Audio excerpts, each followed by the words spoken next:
क्या सिर्फ इलेक्शन हारने से ही सरकार सत्ता से बाहर होती है? जी नहीं।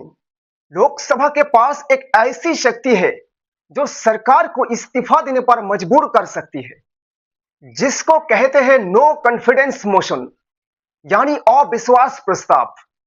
चलिए आज इसी टॉपिक को डिस्कस करते हैं।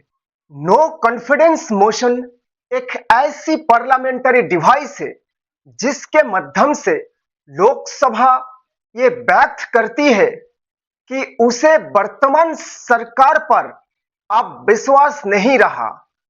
यानी अगर लोकसभा के अधिकतर मेंबर्स सरकार के खिलाफ वोट कर दे तो काउंसिल ऑफ मिनिस्टर्स को अपना पद से इस्तीफा देना पड़ता है। नो कॉन्फिडेंस मोशन का उल्लेख हमारे कॉन्स्टिट्यूशन में एक्सप्लिसिटली मेंशन नहीं है, लेकिन ये आर्टिकल 75 क्लॉज 3 से रिलेटेड है। आर्टिकल 75 क्लॉज 3 के अनुसार काउंसिल ऑफ मिनिस्टर्स लोकसभा के प्रति कलेक्टिव रिस्पॉन्सिबिलिटी रखती है।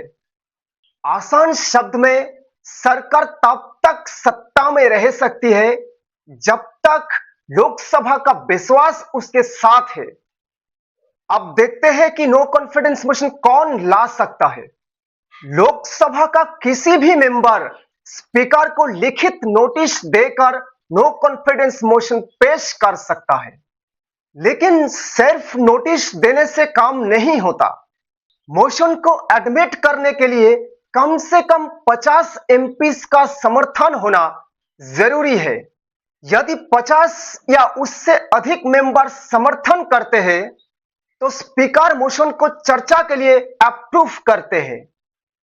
इसके बाद लोकसभा में डिबेट होती है। सरकार और अपोजिशन दोनों अपनी बात रखते हैं और चर्चा के बाद वोटिंग होती है। अब सवाल है कि मोशन पास कैसे होता है।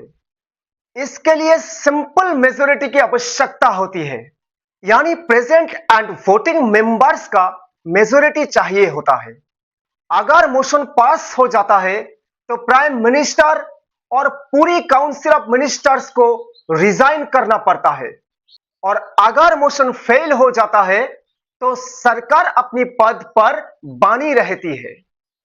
एक और इंपॉर्टेंट बात, नो कॉन्फिडेंस मोशन सिर्फ और सिर्फ लोकसभा में ही लाया जा सकता है, राज्यसभा में नहीं, क्योंकि काउंसिल ऑफ मिनिस्टर्स केवल लोकसभा के प्रति ही कलेक्टिवली रिस्पॉन्सिबल होती है।